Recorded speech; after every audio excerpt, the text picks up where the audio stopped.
हमारे महाराज जी एक संस्मरण सुनाया करते थे कि एक कोई भगत आया, दो एकादशी, कभी कभी दो एकादशी होती है ना, वैष्णवा नाम स्मार्ता नाम, काल भेद से, सिद्धांत भेद से। तो आया, बोले महाराज आज भी एकादशी है और कल भी एकादशी है, तो आज वाली एकादशी का व्रत करें कि कल वाली एकादशी का करें? और कल सही में एकादशी है। हाँ, आज तो 10वीं है ना। हाँ, कल एकादशी है, व्रत करना सब लोग। हाँ, सवेरे से बैठ करके खाने में मत लग जाना। हाँ, कम से कम यहाँ धाम में आयो तो एकादशी का व्रत तो करो।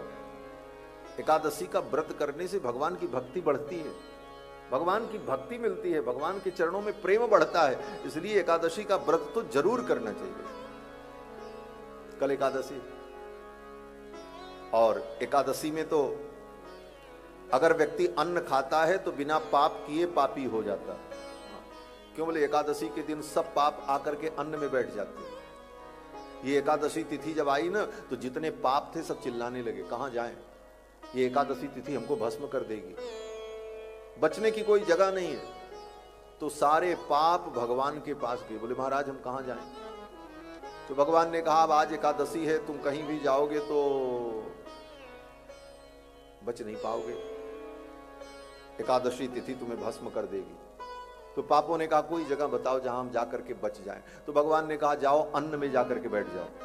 आज के दिन अन्न कोई छूता नहीं, आज के दिन कोई अन्न खाता नहीं, तो एकादशी के दिन तुम जाकर के अन्न में बैठो तो वहां सुरक्षित रहोगे। तो सारे पाप एकादशी के दिन जाकर के अन्न में बैठ जाते हैं। और एकादशी के दिन जो अन्न खाया, बिना पाप किए सारे पाप को अपने अंदर ले लिया, सारे पाप उसके अंदर आ गए। बिना ब्रह्म हत्या किए ब्रह्म हत्या लग गई, बिना जो है जीव हत्या किए जीव हत्या लग गई। अन्न खाए सारा पाप गया आपके अंदर। इसलिए एकादशी के दिन तो किसी भी स्थिति में अन्न का सेवन नहीं करना चाहिए, अन्न का सेवन नहीं करना। फलाहार करो, दूध पियो, ड्राई फ्रूट्स खाओ, खूब फल खाओ, अच्छी अच्छी चीज तो बहुत सारी चीज भगवान ने बनाई है, कोई कमी थोड़ी। एक दिन अन्न नहीं खाएंगे काम चलेगा? इच्छा शक्ति होगी तो सब कुछ हो जाता। भक्तमाल में बड़ी सुंदर कथा है, श्री नामदेव जी की कथा। पंडरीनाथ भगवान के परम भक्त श्री नामदेव जी, उनकी एकादशी व्रत की निष्ठा ऐसी विलक्षण। महाराज उनकी एकादशी की निष्ठा की परीक्षा लेने के लिए भगवान आए, और एकादशी के दिन आए, बूढ़े ब्राह्मण का रूप धारण करके, कांपते हुए डगडग ऐसे करते, अब गिरे कि तब गिरे। नामदेव जी ने प्रणाम किया, बोले विप्र देवता कैसे पधारे? तो भगवान ही ब्राह्मण बन करके आए थे, पंडरीनाथ भगवान। पंडरीनाथ भगवान ने कहा नामा मुझे बहुत भूख लगी है, मुझे कुछ खिला दे। तो क्या खाएंगे आप? आज तो एकादशी है। तो भगवान ने कहा मुझे भूख लगी, मुझे चावल खिलाओ, मुझे चावल खाने की इच्छा है। अगर चावल नहीं मिला तो मेरा प्राण निकल जाएगा, मुझे भात खाने की इच्छा है।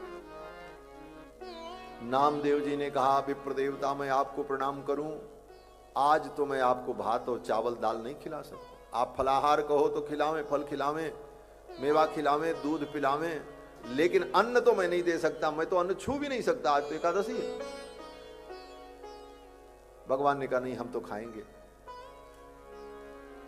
भगवान के लिए एकादशी नहीं होती, एकादशी मनुष्यों के लिए, हमारे आपके लिए। एकादशी के दिन भगवान को तो अन्न का भी भोग लगता है, लेकिन हम नहीं खाते। एकादशी के दिन भगवान को अन्न भोग लगेगा, लेकिन वो प्रसाद उस दिन कोई वैष्णव नहीं लेगा। जब एकादशी बीत जाएगी तो दूसरे दिन द्वादशी को वो प्रसाद लेगा।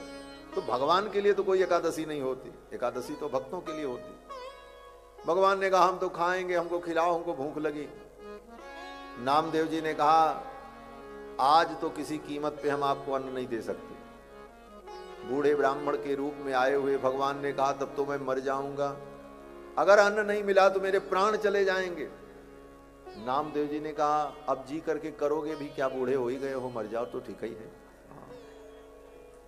और आज एकादशी के दिन मरोगे तो सीधे वैकुंठ ही जाओगे, क्या चिंता है? लेकिन हम आपको अन्न नहीं देंगे। ब्राह्मण देवता ने कहा अगर नहीं मिला तो मैं यहीं मर जाऊंगा। बोले कोई बात नहीं महाराज, अगर आप जिंदा रहोगे तो कल आपको भोजन कराएंगे, अगर आपका शरीर छूट गया तो फिर आपका अंतिम संस्कार भी हम ही करेंगे, कौन करेगा? ऐसे कट्टर नामदेव जी ने कहा अन्न नहीं देंगे। भगवान भी बड़े हठी, ठाकुर जी ने कहा आज कुछ नाटक हो ही जाए। भगवान ने क्या किया बोले, कुछ देर तक तो भगवान ब्राह्मण के रूप में बैठे बैठे कलपते रहे, मुझे खिलाओ मैं मर जाऊंगा मर जाऊंगा, और कुछ देर बाद हाथ पांव फैला दिया, मरने का नाटक किया। ये ठाकुर जी से बड़ा नाटकी दुनिया में कोई हो ही नहीं सकता, इनसे बढ़िया नाटक कोई कर नहीं सकता। सारा नाटक तो इन्हीं का है, क्या क्या नाटक करें कोई ठिकाना नहीं।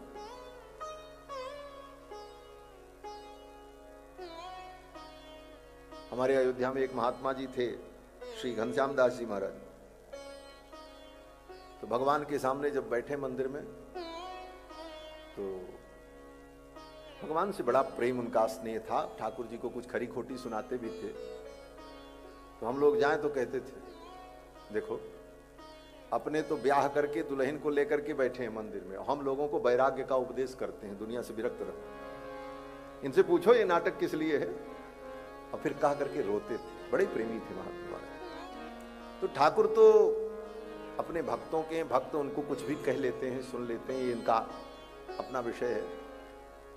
ठाकुर जी से बढ़िया नाटकी कोई हो नहीं सकता। ऐसा नाटक किया, हाथ पांव पसार दिए, बोले मर गए, सांस बंद।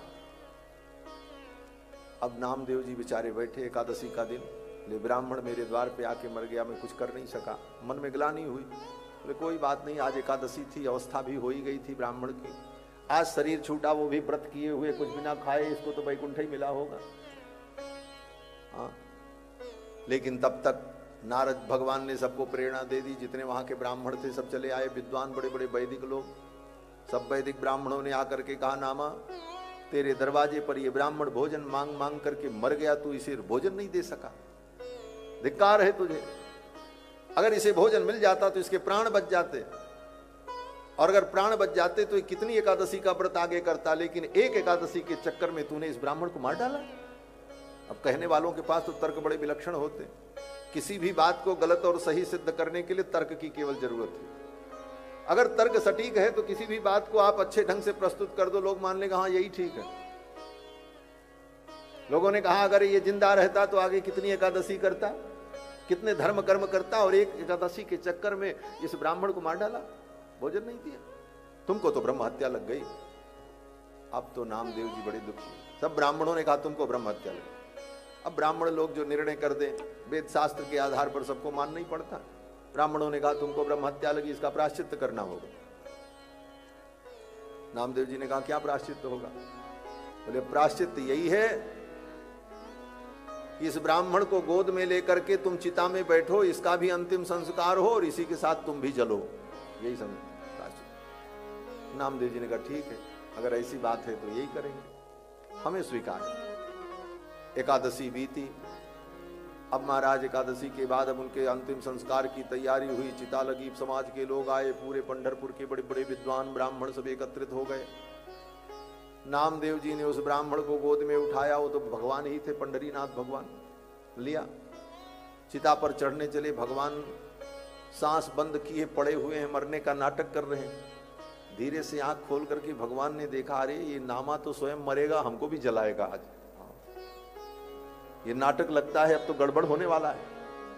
ठाकुर जी ने सोचा आप क्या करें, लेकिन नामदेव जी तो दृढ़ थे, ले करके भगवान को गोद में चिता पर बैठ गए, कोई भय नहीं, कोई संकोच। लोगों ने चिता में आग लगाई, और चिता में जब आग लगी तो नामदेव जी भगवान का संकीर्तन करने लगे, विट्ठल विट्ठल विट्ठला पांडुरंग विट्ठला। अब ठाकुर जी ने सोचा ये तो हमें तो कुछ नहीं होगा, अग्नि भगवान को क्या जलाएगी। भगवान ने सोचा हमें तो कुछ नहीं होगा, लेकिन ये मेरा भक्त नामदेव जल जाएगा। वो बूढ़े ब्राह्मण के रूप में ठाकुर जो आए थे, अपने से उनका हाथ पैर नहीं हिल रहा था, मर चुके थे, लेकिन अचानक उनके अंदर इतनी शक्ति आई कि वो उठ करके खड़े हुए और नामदेव जी को अपने कहाँ गया। नामदेव जी मुस्कुराने लगे, बोले कोई और नहीं था, वो मंदिर में बैठे हैं जाके। यही है ऐसी एकादशी की निष्ठा कि प्राण देने को तैयार, लेकिन एकादशी के दिन अन्न नहीं खाना। तो बात मैं कह रहा था, आचार्य जी का एक दृष्टांत दे रहा था। एक कोई सज्जन आए, बोले महाराज आज भी एकादशी है और कल भी एकादशी, तो आज वाली एकादशी व्रत करें कि कल वाली करें? तो महाराज जी ने कहा अगर मुझसे पूछते हो तो आज वाली कर लो, तो उन्होंने कहा कल तो वैष्णवा नाम है, वैष्णव की एकादशी तो कल है, हम वैष्णव हैं, तो कल वाली क्यों न रहे। तो महाराज जी हंसने लगे। महाराज जी ने कहा अगर कल तुम रहना तो कल वाली भी रह लेना, आज वाली तो आज रह लो।